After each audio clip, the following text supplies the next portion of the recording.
안녕하세요. 사연을 시작하기에 앞서 구독과 좋아요 부탁드려요. 감사합니다. 사연 시작해 볼게요. 지금 생각해보면 정말 바보 같았어요. 사랑한다면서도 정작 지켜야 할 사람을 지키지 못했으니까요. 3달 전 이혼 서류에 도장을 찍을 때의 그 무거운 기분을 아직도 잊을 수가 없어요. 아내가 울먹이는 목소리로 정말 이게 맞는 거냐고 물었을 때 저는 아무 말도 할 수 없었거든요. 어떻게 대답해야 할지 몰랐어요. 아니, 정확히는 대답하기가 무서웠죠. 우리가 처음 만난 건 2년 전이었어요.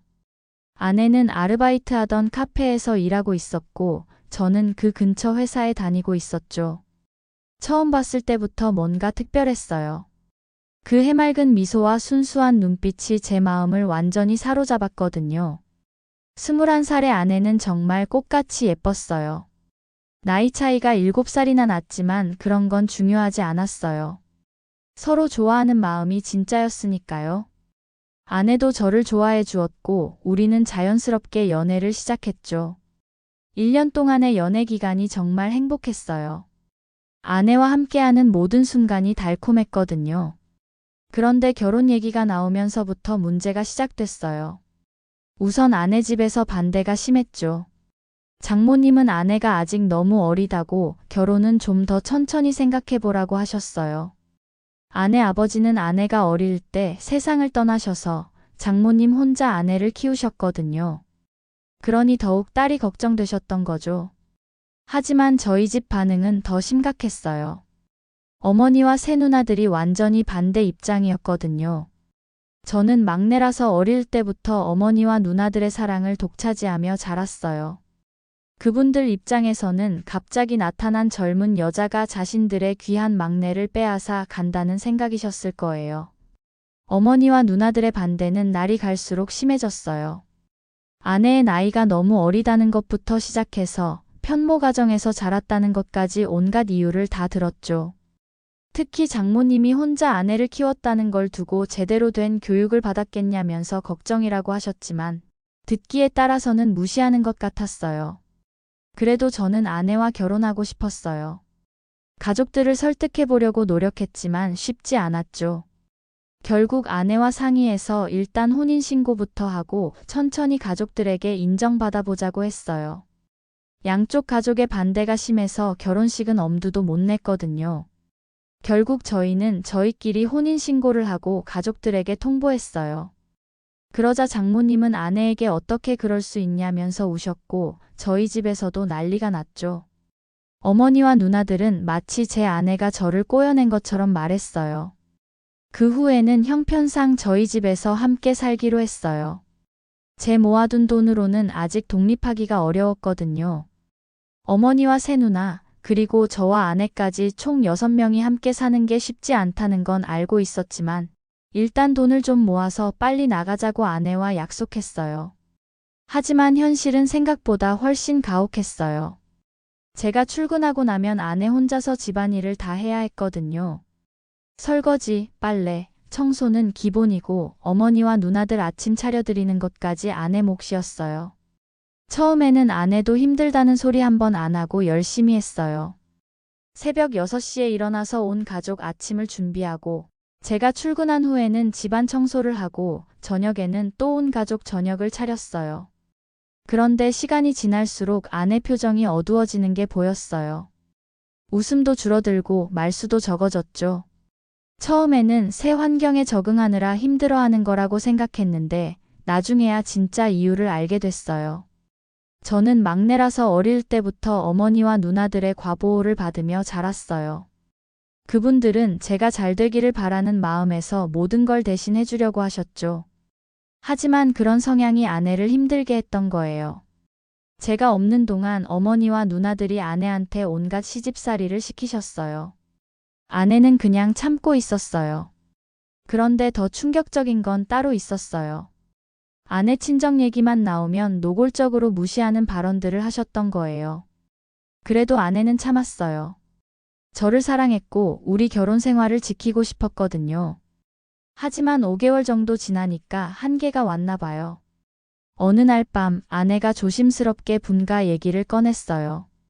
저는 조금만 더 참으라고 돈 좀 더 모으면 나갈 수 있다고 했어요. 아내도 더 기다리겠다고 했지만 상황은 더 악화됐어요. 아내가 분가 얘기를 했다는 게 어머니와 누나들에게 알려진 거예요. 그 이후로 아내에 대한 대우가 더 나빠졌어요. 어머니는 대놓고 아내 앞에서 어디서 감히 분가 타령이냐면서 주제를 알라고 말씀하셨어요. 누나들도 마찬가지였고요. 아내는 그때마다 아무 말 못하고 고개만 숙이고 있었어요. 저는 그만하라고 말리긴 했지만 정작 제 목소리가 힘이 되지는 않았어요. 제가 그때 더 강하게 했어야 하는데 정말 한심했죠. 결정적인 일이 터진 거예요. 제가 회사 회식이 있어서 늦게 들어갔는데 아내가 짐을 싸고 있더라고요. 아내 얼굴을 보니 눈이 퉁퉁 부어 있었어요. 울다가 지쳐서 그런 건지 표정도 무기력했고요. 자세한 얘기를 들어보니 제가 회식 간다고 연락하고 나서 어머니와 누나들이 아내를 거실로 부르셨대요. 그리고는 분가 얘기를 꺼낸 것에 대해 따졌다고 하더라고요. 그러더니 장모님에 대한 얘기로 넘어갔대요. 남편도 없이 혼자 사는 여자가 딸을 어떻게 교육했겠냐고. 그러니까 딸이 시집 와서도 이 모양이라고 친정어머니부터가 글러먹었으니 딸도 그렇다고. 이런 식으로 장모님을 모욕하는 말들을 계속했다고 해요. 아내가 아무리 참으려고 해도 엄마 욕을 들으니까 참을 수가 없었던 거죠. 결국 아내가 견디지 못하고 울음을 터뜨렸고 그 모습을 본 어머니가 더 화를 내시면서 쇼하지 말라고 밀치셨던 거예요. 아내는 정말 친정으로 갔어요. 저는 어머니와 누나들한테 따졌지만 어머니는 전혀 잘못했다고 생각하지 않으셨어요. 누나들도 마찬가지였고요. 오히려 아내가 버릇없다고 해온 것도 없으면서 분가 타령이나 한다고 더 화를 내셨어요. 아내는 친정에 가서 연락이 없었어요. 제가 먼저 연락해도 짧게 대답만 하고 만나자는 얘기는 피하더라고요. 장모님한테도 연락해봤지만 아내가 많이 힘들어한다는 말씀만 하시고 자세한 얘기는 안 해주셨어요. 2주째 되던 날 아내한테서 연락이 왔어요. 오랜만에 만난 아내 얼굴이 많이 마른 것 같았어요. 살도 빠지고 얼굴색도 안 좋아 보였고요. 아내는 갑자기 이혼하자고 말했어요. 아내는 차근차근 자기 생각을 말해줬어요. 처음에는 사랑만 있으면 모든 걸 이겨낼 수 있다고 생각했는데 현실은 그렇지 않더라는 거였어요. 특히 가족들의 인정을 받지 못하는 상황에서는 아무리 노력해도 한계가 있다는 걸 깨달았대요. 저는 이번에는 진짜 분가를 하자고 했지만 아내는 제가 가족들 앞에서 제대로 말할 수 있겠냐고, 어머님과 누나들 앞에서 내 편을 들 수 있겠냐고 물었어요. 정말 뼈아픈 질문이었어요. 저는 이번 한 번만 믿어달라고 했지만 아내는 극구 반대했어요. 다시는 저희 어머니와 누나들을 보고 싶지 않다면서요. 결국 우리는 이혼하기로 했어요. 사랑한다고 말하면서도 정작 지켜주지 못한 제가 너무 한심했지만 아내 결정을 막을 용기는 없었어요. 이혼 절차는 빨리 끝났어요. 재산도 없었고 아이도 없었으니까요. 서류 작성하고 도장 찍는 게 전부였죠. 그렇게 6개월간의 결혼 생활이 끝났어요. 이혼하고 나서 어머니와 누나들은 시원하다는 반응이었어요. 처음부터 반대했던 결혼이니까 이혼해서 다행이라고 하시더라고요. 하지만 저는 전혀 시원하지 않았어요. 오히려 후회만 밀려왔죠. 혼자 지내면서 아내와의 추억들을 생각하면 가슴이 아팠어요. 함께 웃던 때, 서로 위로해주던 때, 미래를 꿈꾸던 때, 그런 소중한 시간들을 제가 지켜내지 못한 게 너무 괴로웠어요. 3개월이라는 시간이 흘렀지만 아내를 잊을 수가 없었어요. 다른 사람을 만날 생각도 없었고 그냥 하루하루를 버티며 지내고 있었죠. 그런데 그날 정말 우연히 아내를 다시 만나게 됐어요. 회사에서 퇴근하는 길이었어요. 평소처럼 회사 앞 버스 정류장에서 버스를 기다리려고 가고 있는데 사람들이 웅성거리며 모여들더라고요. 가까이 가봤는데 바닥에 쓰러져 있는 사람을 보고 깜짝 놀랐어요. 아내였거든요. 급하게 달려가서 아내를 안아 일으켰어요. 얼굴이 새하얗고 의식이 몽롱한 상태였어요. 사람들이 구경만 하고 있어서 답답하더라고요. 마침 지나가던 택시를 잡아서 아내를 태우고 급히 병원으로 갔어요. 응급실로 들어가면서 온갖 생각이 다 들었어요. 보호자분, 빨리 와보셔야겠는데요? 의사 선생님이 검사 결과를 보여주시면서 말씀하셨어요. 임신 14주 차인데 산모분 상태가 심각합니다. 순간 머리가 하얘졌어요. 임신 14주면 거의 4개월 가까이 된 거잖아요. 그러면 우리가 이혼하기 전에 이미 아내 뱃속엔 아기가 있었던 거예요. 의사 선생님은 계속 설명하셨어요. 산모의 체중도 너무 적고 영양실조 상태가 심각하다고 하셨어요. 혈액 검사 결과도 좋지 않고 이 상태로는 산모와 태아 모두 위험할 수 있다고 하셨어요. 이 정도로 마른 산모는 처음 봅니다. 도대체 무슨 일이 있었던 건가요? 의사 선생님도 놀라셨던 거예요. 14주 임신부가 이렇게 말라있는 경우는 정말 드물다고 하시더라고요. 다행히 아기는 아직 건강한 편입니다만 좀 작아요. 이제라도 산모가 제대로 영양 공급을 받지 못하면 큰 문제가 될 수 있습니다. 아내 집 앞에 도착해서 아내가 떨리는 목소리로 말했어요. 며칠 전에 임신 사실을 알았다고, 그래서 오늘 제게 말하려고 회사 앞에서 기다리고 있었다고 했어요. 어떻게 말해야 할지 몰라서 고민하다가 갑자기 어지러워서 쓰러진 거라고 했어요. 아내가 울기 시작했어요. 그동안 혼자 얼마나 힘들었을까 싶어서 가슴이 아팠어요. 아내는 자신도 아버지 없이 자란 아픔을 너무 잘 알기 때문에 뱃속의 아이에게는 그런 일이 없었으면 해서 용기를 내어 저를 찾아왔다고 했어요. 저는 아내에게 다시 잘해보자고 했지만 아내는 상황이 달라진 게 없다고, 제가 가족들 앞에서 제대로 말할 수 있겠냐고 물었어요. 정말 뼈아픈 질문이었지만 이번에는 달랐어요. 아내를 잃고 나서 깨달았거든요. 진짜 소중한 게 뭔지.